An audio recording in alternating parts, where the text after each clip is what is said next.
Hey everyone, welcome to the Julie's Book Series channel. I'm Christina, KRISTINADELUISE. Please take the time to like and subscribe to the channel. It means a whole bunch to me. Not very few people actually do the liking, and it's really important, and I just hope that you would like me.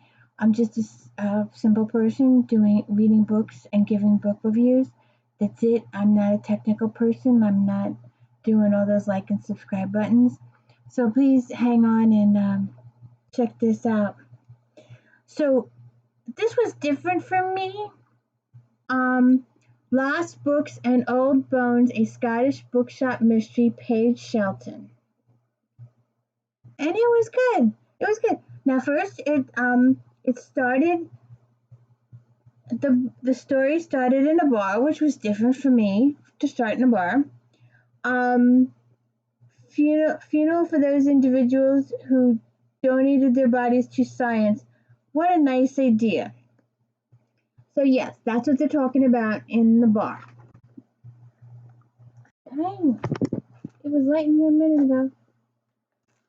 Okay, so one.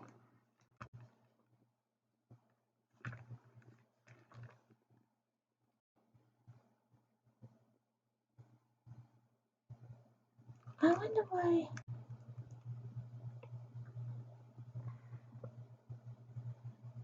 I wrote this down. I don't know why. I was caught in a spot between none of my business and the expected intrusion that comes with friendship. I care for my new friends, and we didn't have the bond that forms after many shared experiences and the passing of time. We'd known each other for 3 months and had met because of some books they had brought into the bookshop. We enjoyed a few coffees out, some lunches, and before tonight a smattering of sober evening get-togethers. They'd come into the crack spine a couple of times as break from their studies and peruse the books on the shelves, but their lives were all about medical school. I enjoyed getting to know them a little here and there, but didn't know each other at all. I hoped we might remain friends for a long time, although we were still at the beginning of whatever our relationship would come. And so she's meeting in the bar with the group, and before the night ends, one of them will be deceased. And I don't know how to go about explaining this, but I wanted to say that this book was, I wanted to walk briskly through this book like you would take a walk in the park, and it just felt like that I was trying to do a slow walk through the park, and you had a dog on the leash and the dog was pulling you because he wanted to go chase that squirrel or something.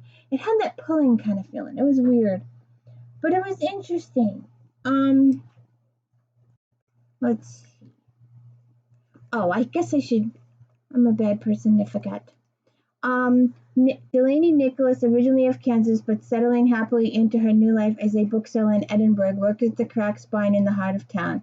The shop is filled with curiosities and surprises tucked into every shelf, and it's Delaney's job to research the rare tombs and obscure artifacts that people come to buy and sell. I would give anything to work at a bookshop like that. Oh, God. Those old books. Oh, you're touching old book. Oh, it's so awesome. There are some books that you touch and they just crinkle.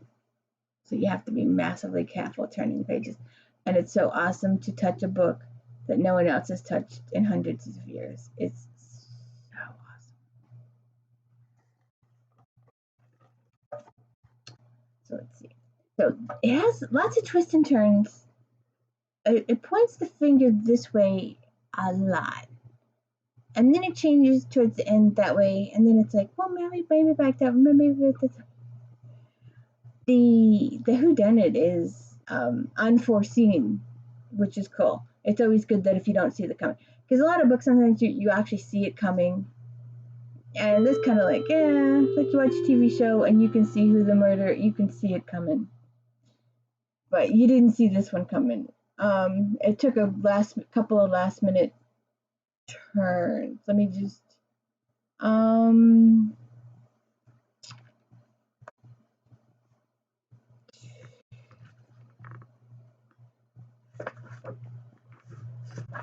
don't know why I wrote this. Oh, this is a copy of the report complete with pictures, he said. The two pictures at the top of the page held familiar items, scalpels, and two displays. The report was brief but descriptive. Missing from the University of Edinburgh Medical Schools, a set of scalpels circa 1828 or thereabouts, alleged to have been used by Dr. Robert Knox, the doctor to whom murders William Burke and William Hare sold their victims. The scalpels were owned by the university. Dr. Brian Ebbon has been given charge of the artifacts, and he had displayed them in a case outside his classroom. There are two locks on the case. The glass was broken. The scalpels were the only items taken. Interesting. I love history. Don't you love history? And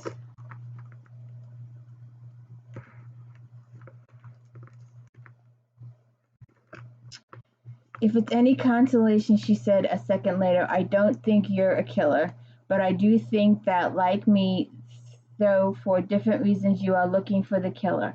I also bet you will have known the killer when they're exposed.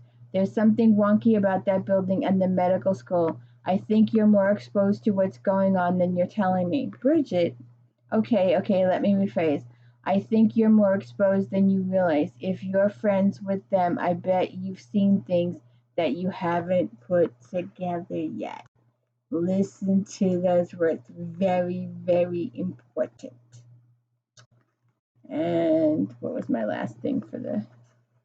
This was good. It was good. I had a couple of complaints. Also, the research and the history on the come across this building. I bet if you print somewhere of Logs Lodgings, that was the name of the place. They were both Irish immigrants, Burke and Hare, she continued. They came to Edinburgh to work on the Union Canal. Burke moved here with his partner, Helen McDougall. The boarding house was owned by Margaret Laird and William Hare, who lived together. It was named after Margaret's dead first husband. In 1827, a lodger, Donald, died of natural causes, and he owed money on his boarding house bill. It seemed only right to Burke and Hare that they sell Donald's body to Robert Knox for the past amount due. Apparently, murder seemed like the logical next step, or at least the most profitable one. It's interesting. It explores the history, and it's good. It's a little dragging. I got the dragging feeling, but the story held you. The interest in the history held you. The genealogy helped you. The search helped you. I like doing research. I'm a research type of person, and it was good. It held the research situation. So I ask you to check this out, and I ask you to please like and subscribe. It was a good book. I have one more in this series to look at, but it was good. It took a while. There's a piece in the beginning I forgot to look at, but when she says one of her coworkers took her aside and explained all these terms to her, but she never explained them to us, the reader. But it took me a while to figure out that a close meant an alleyway that was narrow. But she never actually comes out and says it. And there was a few other issues, but other than that, it was a good read. It was a good read. It was interesting. It was enjoyable. I love a good mystery. I love a good, amateur detectiving. I love the reveal at the end, and it fills in some blanks. And it has a little bit of romance. It's probably G-rated, maybe PG. I don't think it's PG. I think it's more G-rated than anything. It's not very graphic or anything like that. But definitely check it out. It's a really good book. And please like and subscribe. It's really massively important to like and subscribe. Thank you.